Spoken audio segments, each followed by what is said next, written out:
Party people in the place to be. We are rolling now. The reason why we're rolling is because there was a backlog of shit I wanted to react to. I'm just fucking purging here tonight. And these are probably not going to be heavily edited.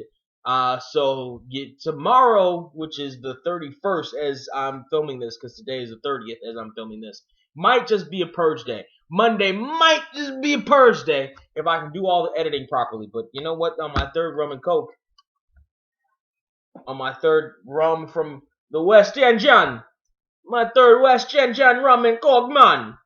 Bomba clot. Feel the rhythm. Feel the rhyme. Get on up. It's rum and coke time. 2 drink minimum.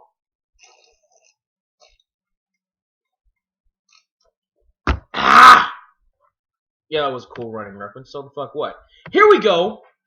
I saw this news a couple days ago. I think it might have been Friday. Here we go. From the Hollywood Reporter, Craig T. Nelson to star in Coach follow-up series for NBC.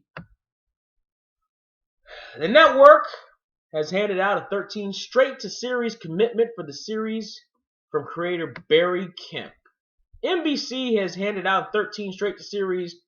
NBC? Wasn't Coach on ABC? Coach was on ABC. Alright, whatever. It's Hollywood.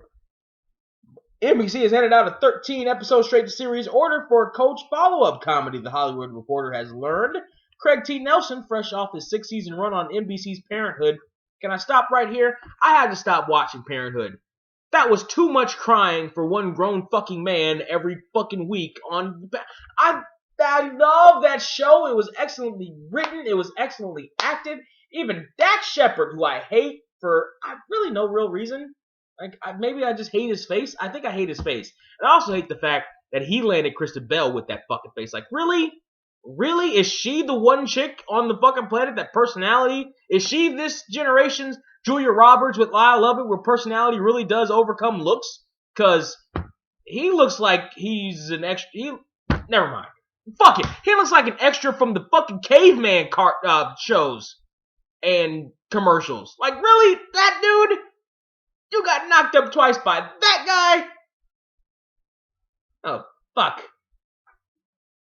Kristen Bell's a saint. Hats off to you, mama. Alright, anyway, but yes, Parenthood. I love Parenthood.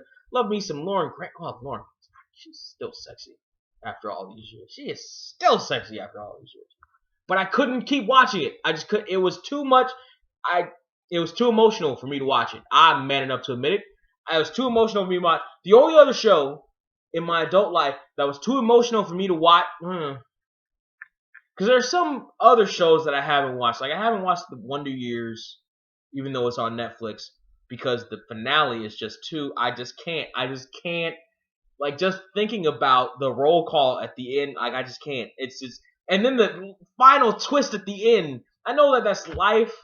I know they went for realism with how they resolved the, spoiler alert, how they resolved the Winnie and Kevin relationship, but god damn it. It was so heartbreak. I just can't. I just couldn't. I couldn't do that. I couldn't do, what was the other one, recently? Extreme Makeover Home Edition. I know it's a cheesy fucking reality show, and I know it's fake all the fuck over, but the cries from the family when they see the thing, and there's usually somebody in a wheelchair or back problem or no legs or AIDS or heads cut off or their hands are on their fucking elbows or something. It was too much. I got too verklempt. Talk amongst yourselves. The topic. Rhode Island is neither a road nor an island. Discuss. That was a terrible Mike Myers coffee talk impression. That wasn't even the right accent either. Jesus. Alright, one more to go. Here we go. Drink her down. But yes, Parenthood is one of those shows I can't keep watching. It's too emotional for me. Shut up. Craig T. Nelson, fresh off his 6-season run on NBC, but you should watch it because it's a really good show. Off his 6-season run on NBC's Parenthood will reprise his role, drink her down, as Coach Hayden Fox in the comedy. Barry Kemp, who created the original series that ran on ABC, see, told you, it was on for 9 seasons. It was on about a season and a half too long, if I remember, because it reached a weird point in the last season. I think it was on a little too long for me. Will return to write the NBC follow-up and exec produce the Universal Television multi-camera series. It was multi-camera in 2015. What the fuck that? With Nelson, NBC's sequel picks up 18 years after Coach went off the air in 1997 following a nearly 200-episode run. Nelson's beleaguered football coach is now retired and is called back to become the assistant coach to his own grown son. They adopted a kid in the last couple of seasons, who is now the head coach he's the head coach at 20 at an Ivy League school in Pennsylvania that is just starting up a new team. Oh, okay.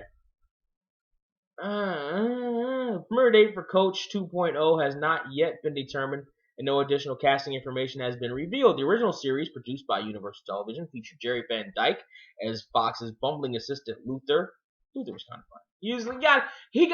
I got a little tired of seeing Luther's shtick again. The last season and a half.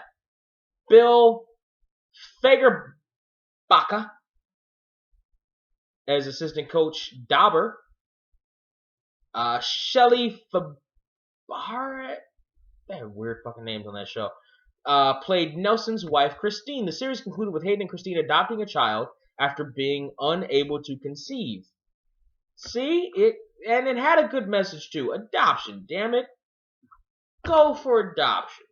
Now they did it second, but still, they did it, which is very selfless of them. Fucking much more selfless. Absolutely.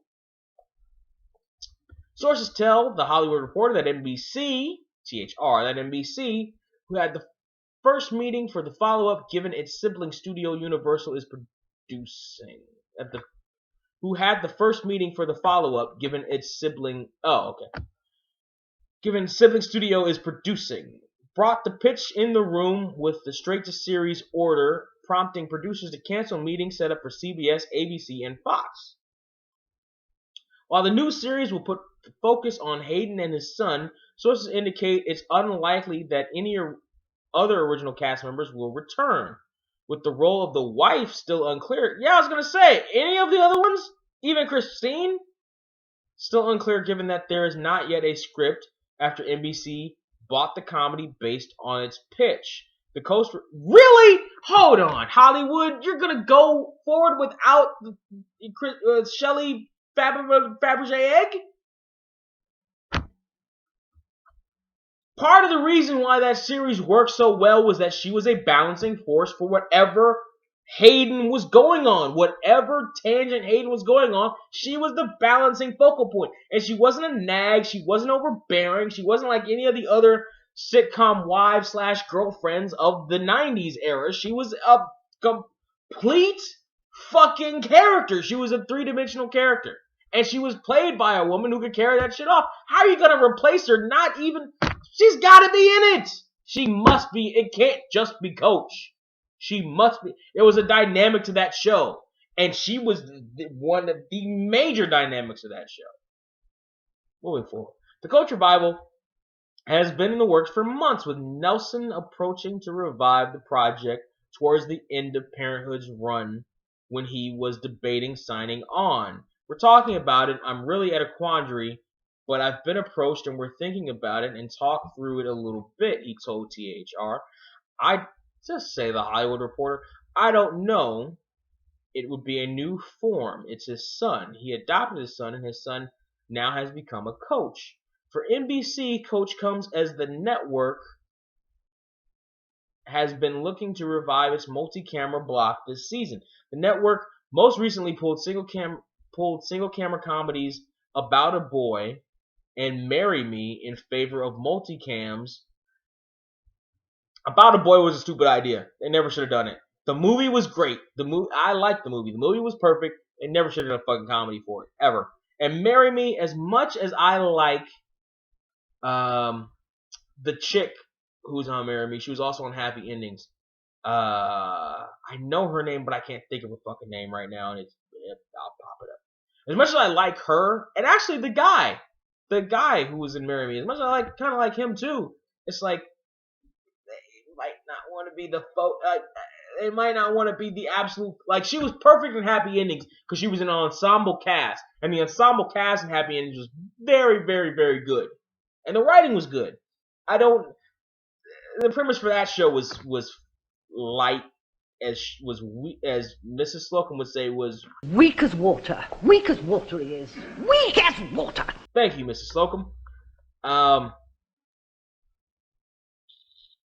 In favor of multicams, One Big Happy, and the second season of Undateable. I haven't seen Undateable. I don't watch TV. I watch internet. I haven't watched TV. What the fuck is that? But, which is weird, me saying that. There was a time when I knew fucking everything about TV. Everything about current television. One Big Happy, I've seen the trailers for that. It looks like it looks like 13 and done. It looks like it's 13 and it has a Happy Endings alum, Alicia Cuthbert, but it looks one and done. It really looks one and done. The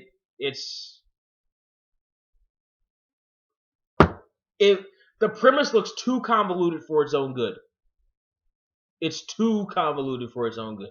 We're going back to wacky 90s sitcoms. It's too convoluted for its own good, and it looks like it might be trying too hard. So I don't see that going anywhere. Going on tangents. What was it? 12 minutes on this thing. Of NBC's 13 comedy pilots this season, 6 are multicam, up 2 year over year. Coach also marks NBC's second straight to series order of the season, joining single camera comedy telenovelas starring Eva Longoria. Starring Eva Longoria, which because of her name, which also landed a 13 episode order for a fall premiere. Not to be outdone. By the way, Hollywood, I don't know how many other shows have done this, but I seem to remember that quite famously, a straight to order contract was the final fuck nail in Lucille Ball's television, of all people's career. She got a TV, Life with Lucy. Look it up. It was not good. It was not good at all. And it put her in deep depression that a lot of people think sent her into death. Honestly, it was not good just off her name. I don't think Eva Longoria's name is big enough just to carry a fucking... Can Eva Longoria even do sitcoms, really? Like, I know she's guested on some shit, but can she carry a sitcom? Like, who's in charge here? Who's really in charge here? Which also landed a 13-episode order for a fall premiere. Not to be outdone, the network also gave us an early 6-episode series pickup to multi-camera, The Carmichael Show, starring Jared Carmichael. Never heard of him. Reboots and revivals have become all the rage this development and pilot season, as the broadcast networks look for proven formats in a bid to break through the clutter. We went through this with movies and the same thing with television. Somebody had to bank on these proven projects first before they were proven. Take a fucking chance. Idiots. ABC has Uncle...